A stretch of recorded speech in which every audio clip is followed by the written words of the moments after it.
গোৱালপৰীয়া লোকগীত অসমৰ চহকী গীতি সাহিত্যৰ অন্যতম প্ৰধান সম্পদ। দেশী গীত হিচাপে পৰিচিত গোৱালপৰীয়া লোকগীতক অসমৰ সংগীতৰ পিতামহ ডক্টৰ ভূপেন হাজৰিকাই আৱিষ্কাৰ কৰে বুলি ক'ব পাৰি।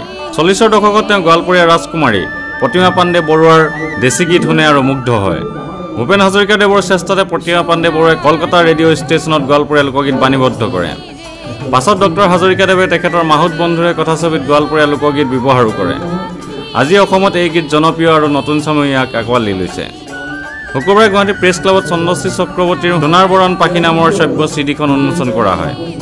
মুঠ 10টা গোৱালপৰীয়া লোকগীত সন্নিৱিষ্ট হোৱা শ্ৰব্য চিডিখন উন্মোচন কৰে লোকশিল্পী নিখিলেশ বৰুৱা আৰু বিখ্যাত বাঁহীবাদক প্ৰভাত শৰ্মাই। লগতে উপস্থিত থাকে বিশিষ্ট শিল্পী মণিষা হাজৰিকা আৰু জে পি দাস। গীতখিনি সন্দৰ্ভত শিল্পী চন্দ্ৰশ্ৰী চক্ৰৱৰ্তীয়ে কয়, গোৱালপৰীয়া লোকগীতৰ মানে প্ৰথম অডিঅ' এলবাম, সেয়া মই 8টি গীত সংকলন কৰিছোঁ ইয়াতে। তাৰে প্ৰতিমা বৰুৱা বাইদেৱে গোৱা গীত আছে, কিছুমান লোকগীত প্ৰচলিত গীতে মুখে মুখে গোৱা গীত। মই নতুনকৈ এটি গীত সংযোজন কৰিছোঁ ইয়াতে। সোণাৰ বৰণ অহৰি পাখিৰে, এয়া মই পূজাৰ শাৰদীয় মানে বতৰত উলিয়াইছোঁ, গতিকে মানুহে আদৰি ল'লে মানে ভাল পাম আৰু শ্ৰোতা ৰাইজে। কেমেৰা পাৰ্চন সুশান্ত দাসৰ সৈতে মণিপুৰ চেণ্টিনেল নিউজ গুৱাহাটী।